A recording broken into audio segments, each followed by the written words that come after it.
Hi, and welcome to the Manager's Desk. My name's Evan Baltz. I'm a marketing technology leader and a team builder. As a manager, you have to deal with different personality types. And two of the major ones are introverts and extroverts. And they're very different, and how you manage them needs to be different as well. People on your team may not even know whether they're an introvert or an extrovert. Sometimes you'll hear from others that, wow, that person's really outgoing. That person's really a people person. Or you may hear something like, that person's very shy. They're not very social. They're antisocial, in fact. You may hear these terms when referring to people. Now, take a second and think about those references that I just mentioned. Which ones are positive and which ones are negative, right? Introverted people for most of their life have been put into a box thinking and being told that those characteristics that they have of being introverted are somehow negative, or that there's something wrong with their personality that they need to change and they need to be more extroverted. Hey, this workplace calls for a lot of social interaction. Therefore, if you're introverted, you're broken. You aren't going to be successful. You have to change your personality type to fit in here with the rest of the type A extroverted people. Maybe you've experienced that on one level or another, either as a manager or as an employee. And it can be very frustrating being labeled as antisocial. My own experience has been along this same line. I'm an introverted person, but I didn't realize that until about 7 or 8 years ago. I never really even thought about it, but then I was reading an article that talked about the feelings of an introvert and how they interacted with other people and kind of what made them tick. And it all rung very true with me. Now, I can be very extroverted. Like I said, my friends often think that I am because when I'm around people that I trust, care about, and have long term relationships with, I'm much more extroverted. Some people will fall a little bit into the middle of the category as well. There are introverted extroverts and extroverted introverts, but let's focus on the main two categories today. First of all, fundamentally, the difference between introverts and extroverts is extroverts receive energy from their interactions, from being social. Introverts, on the other hand, are drained by social interactions and they need to recharge by being alone or being quiet or being contemplative. That, in and of itself, is a very simple definition, but it can help you understand that why meeting after meeting after meeting for an introvert can be very draining, while an extrovert may love that interaction and want to have a happy hour after a day of 8 hours of meetings to keep feeding that energy that they get from being social. Like I said, if you have introverts and extroverts on the same team together, you're going to have to handle it a little bit differently depending on what they, not just what they identify as, but what kind of characteristics they display in a meeting or in social situations. There are a number of, I would say, qualities of an introverted person. We're going to focus on that a little bit to start with. Introverts don't like to talk. This is a myth, right? There's a myth that somehow introverts are antisocial and they don't really want to talk. It's not true. They want to talk, but they want to have meaningful conversations, right? They're not into small talk. In fact, they hate small talk. So, one quick way to identify an introvert, especially in a Zoom meeting or something, is they will often show up about a minute late to the meeting. Can you guess why? People are still kind of coming into the meeting. There's a lot of small talk, right? How was your weekend, Bob? How was yours, Jim? What did you do? What's your plans for this weekend? For an introvert, that's painful. It's small talk. It's not really meaningful. It's often very superficial. And these are the types of things that introverts really aren't interested in talking about. Now, they may do it, but it's extra draining to them. So it's important for you as a manager to understand they're not being aloof. They're not being irresponsible by showing up 1 minute late to the meeting. They're just not interested in small talk. And there's nothing wrong with that. Help the extroverted people on your team understand it's not a personal spite or some kind of a quiet tactic. It's just something they're not particularly comfortable with, and it doesn't really further the meeting as well. The second myth that sometimes you may think about when talking about introverts is that introverts are shy, right? Now, some introverts are shy, but most introverts don't consider themselves to be actually shy. It really has nothing to do with being an introvert. Remember, we said it's more about the energy that's drained from them, not about their shyness. They want a reason to interact. They don't just want superficial interactions. They want to know that the person that they're talking to is really listening to them, cares about them, and is interested in what they have to say. A third myth is that introverts are rude, right? That person's so quiet. They are aloof. That's rude. They didn't give me a big smiley hello when I passed them in the hallway. They didn't small talk with us at the beginning of the meeting. Therefore, they're rude. Introverts often don't see a reason for beating around the bush about pleasantries, right? They want everyone to just be real and honest, get to the point, but that's often not seen as acceptable in a business workplace. That's unfortunate. People have different personalities, and it's important for us to understand those personalities and to recognize what others might be experiencing in a meeting. A fourth myth is that introverts don't like people. Now, it might be true that sometimes introverts don't like certain people, and often that certain person is someone who is so extroverted that it drains all of their energy just to be around them. But certainly introverts do like people. In fact, the introverts that I know and most of the literature says introverts care deeply about people, not superficially, but actually deeply. They want to understand the person, not chit chat about their yard or about their kids or about the weather. They would rather have a meaningful conversation. So, at its core, introverts actually really care about people. Often, introverts can make excellent managers because they care about their people. They're not just reading off a script, they're not just saying, rah, rah, go team. They want to understand what causes their employees to perform better and really get to know them and understand them. A fifth myth is that introverts don't like to go out in public. Now, this is a controversial one sometimes because a lot of introverts don't like to go out in public, but the reasons why they don't like to, you may not fully understand. They like to be in public around people that they know and feel comfortable with, and they want the time of that outing to be limited. A 4 hour social event is very exhausting for an introvert. You might find that the introverts on your team aren't really interested in the work happy hours or the work party that happens in the evening.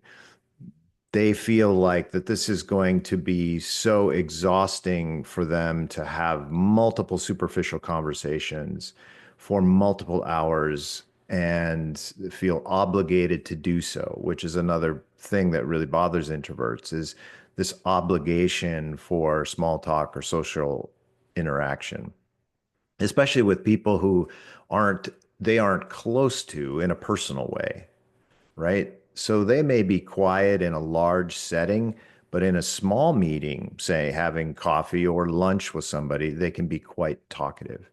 It's not specifically about they don't like to go out in public.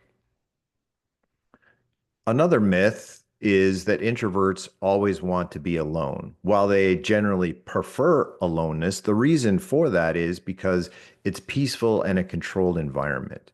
This is why remote working is great for introverts because they can control their environment. They're often not being interrupted by coworkers or the socialization at the water cooler and things which exhaust them, but they feel obligated to do it. So, in a remote work environment, the introvert can just have that extra level of sense of privacy and control that they really care about. They like to have problems to work on, they like to solve problems, and they like time to do so. They also want to think about what they're doing, not just react or overreact. They crave authentic and sincere connection with other individuals. Another myth is that introverts are weird, right? Who doesn't want to go out and party? Who doesn't want to go to a social event? That's the mindset of an extrovert, right?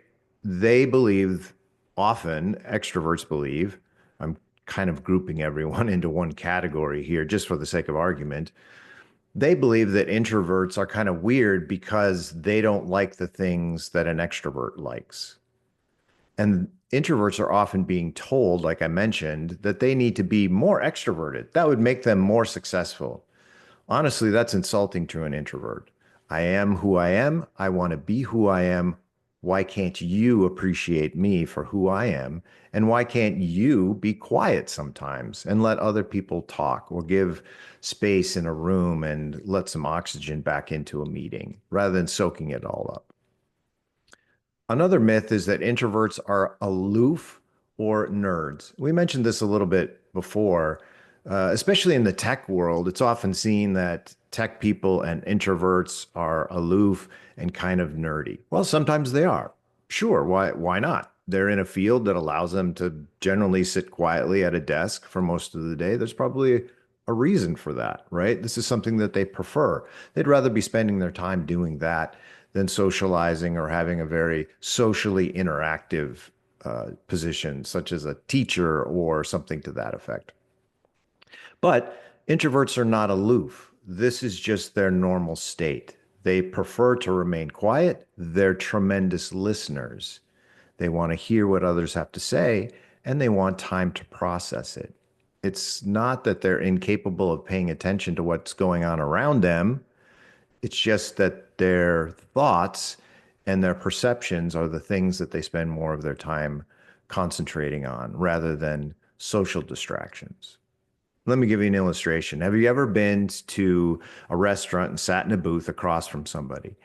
And the behavior of the person in the booth across from you is every time someone walks by, they turn and look at the person. Everyone who comes in the door, they look at them.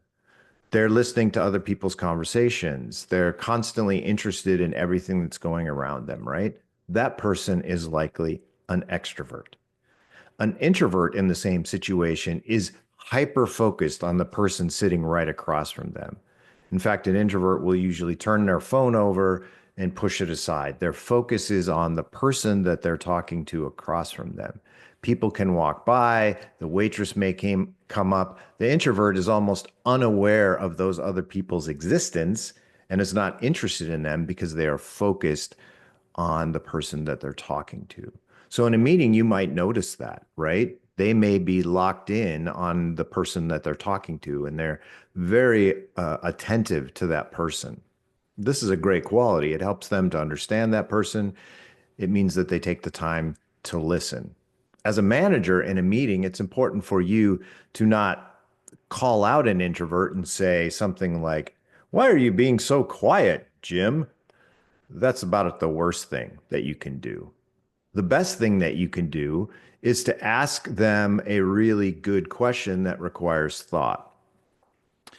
Jim, you and I had talked previously about this subject. Would you share some of your insight? And then count to like 10 before you say something else. Allow that person to collect their thoughts, to prepare what they want to say, and then say it.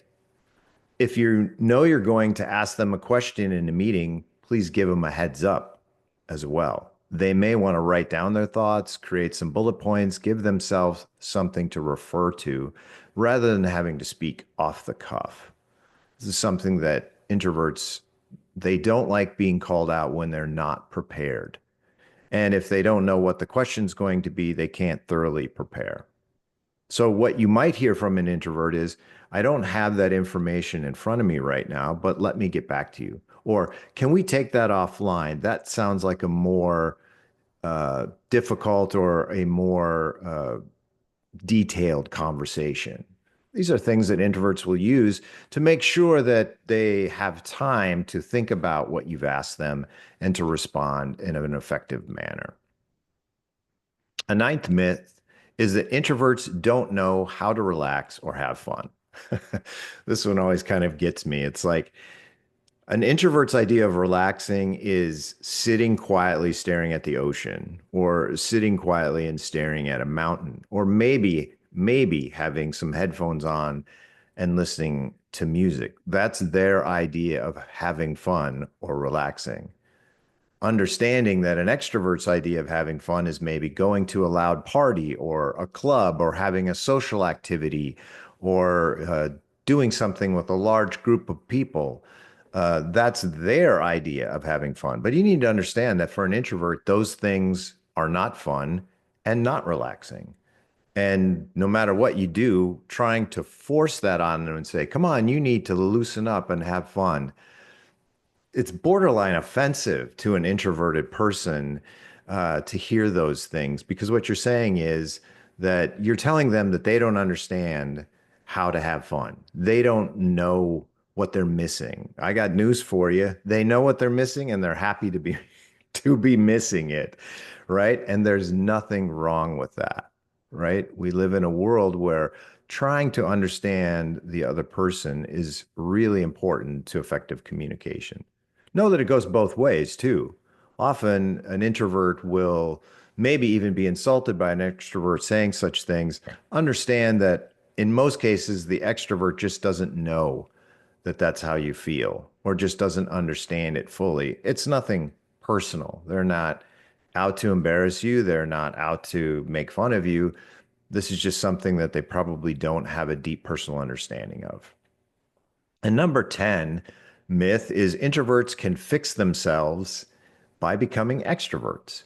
In fact, there's a popular book that was written about introverts, and it's a really good book for the most part. But at the end, the author kind of compromises by saying, well, as an introvert, maybe we should try to be more extroverted. That betrays introverts. It means that somehow an introvert personality is not on the same level of it as an extrovert. In other words, being an extrovert is more valued. Therefore, I'm better and more important than you. And if only you could be more extroverted, be more like me, you would be better too.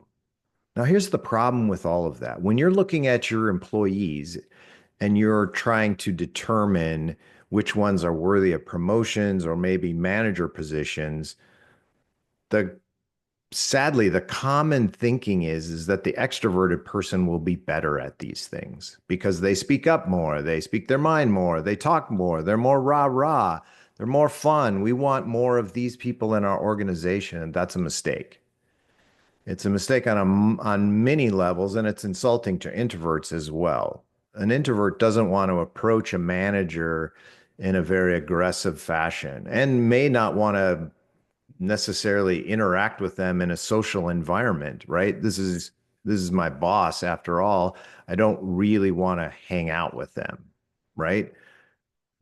We live in a world now where it seems as if we're being forced into those sort of social interactions and told that somehow that's something that we have to do to be successful. I don't believe that. I don't subscribe to that.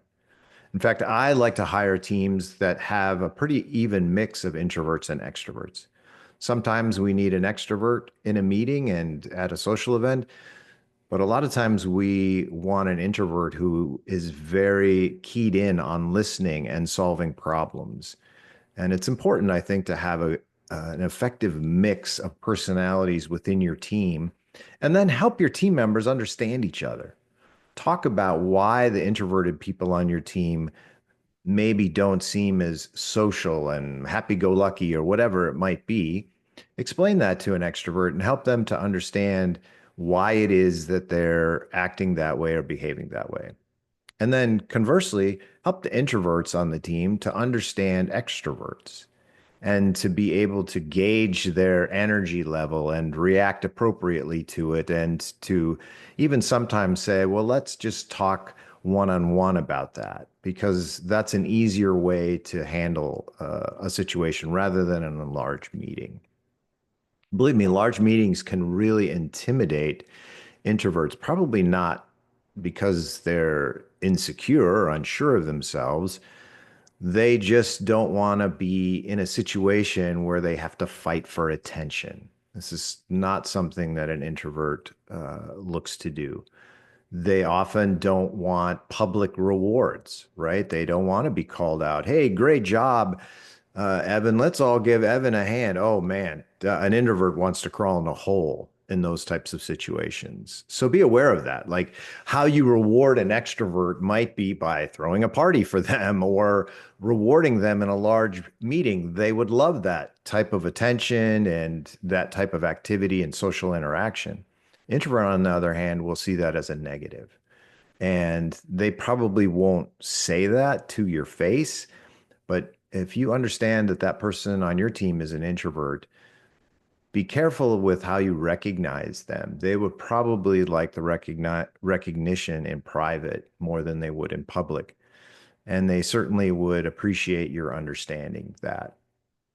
Those are a lot of different pieces to the interaction with introverts in your team or within your department. It's important for not only yourself as a manager, but also senior leaders to recognize and respect the introverts within the team and within the department. They bring something, a very solid and peaceful and well thought out processes to the organization. And it's important to make sure that they are treated equally, that they receive equal recognition, but in the correct way, and that they're promoted without a bias against that particular personality type.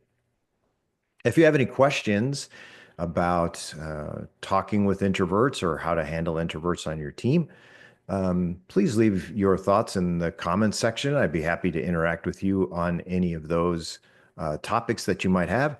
Remember, you can listen to this podcast on iHeartRadio and on Amazon Music, and you can watch it on YouTube and on Spotify. Until next time, I'm Evan Baltz. This is the Manager's Desk.